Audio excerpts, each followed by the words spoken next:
bena kuma di an karamɔgɔ ka invité ba dɔ ma ka bɔ Gabon n'o kama Imam Baba Gana.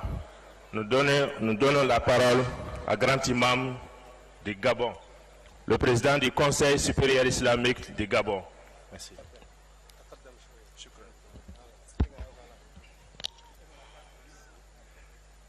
أعوذ بالله من الشيطان الرجيم.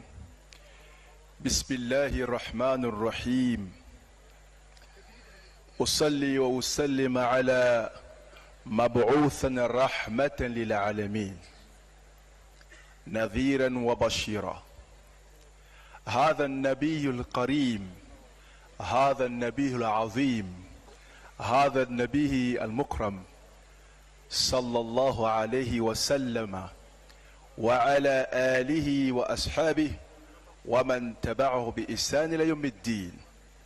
أيها الإخوة وأخوات في الله، هذا جموع المبارك أحييكم بأحسن التحية، تحية الإسلام، تحية المحبة، تحية الكرام، ألا وهي السلام عليكم ورحمة الله وبركاته.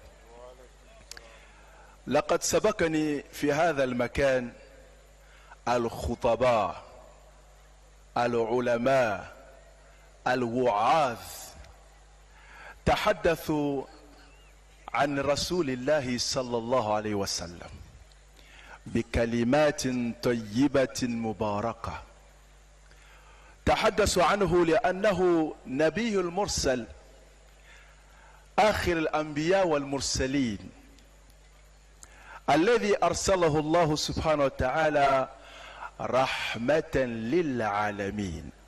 فعلا بعث الرسول الله رحمة للعالمين، ولذا هذا شرف لنا، شرف لهذه الأمة الكريمة. لذا يقول الله عز وجل عن رسول الله: لقد كان لكم في رسول الله أسوة حسنة، بمعنى قدوة حسنة، ونحن نفتقر به.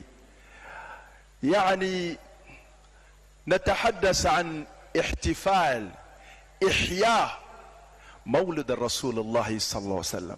هذا من حقه، من حق رسول الله صلى الله عليه وسلم أن نحتفل بمولده.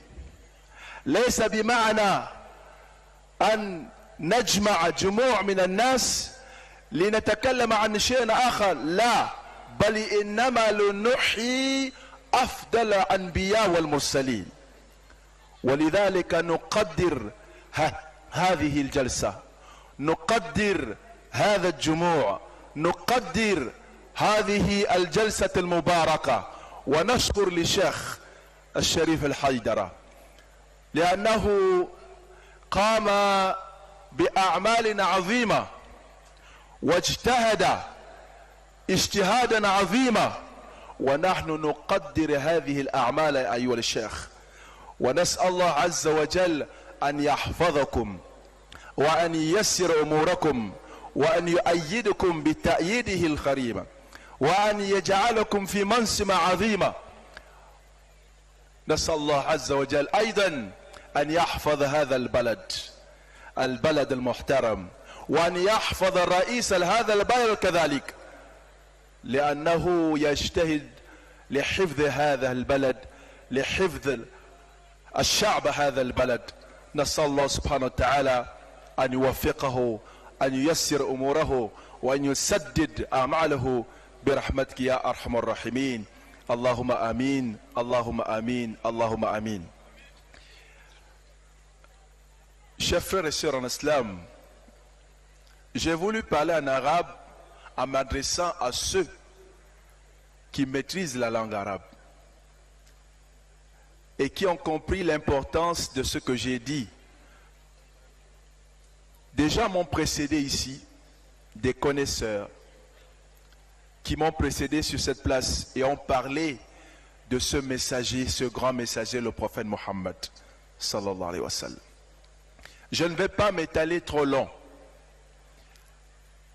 Je vais aussi également rectifier un tout petit peu lorsque celui qui m'a présenté ici sur cette estrade, en parlant du président du Conseil supérieur des affaires islamiques, je suis le grand imam du Gabon. Le président du Conseil islamique du Gabon n'est pas présent, mais je suis là en son nom. Je remercie le Cheikh Sherif Haïdara de cette invitation qu'il m'a faite, afin de vivre ensemble cet événement, ces moments importants. Le Gabon reste à vos côtés. Le Gabon reste à vos côtés. Tout ce que vous faites, nous vous suivons de très près. Et sachez que ce que vous faites, vous êtes au service de l'humanité, vous êtes au service de la communauté musulmane, vous êtes au service de l'islam. Qu'Allah vous élève davantage, qu'il vous élève davantage, qu'il vous élève davantage, qu'il vous protège contre toute mauvaise intention, qu'il vous protège contre toute mauvaise intention, qu'il fasse de vous l'exemple de l'humanité, parce que vous apportez beaucoup, vous avez une vision, et cette vision c'est celle que nous voyons devant nous.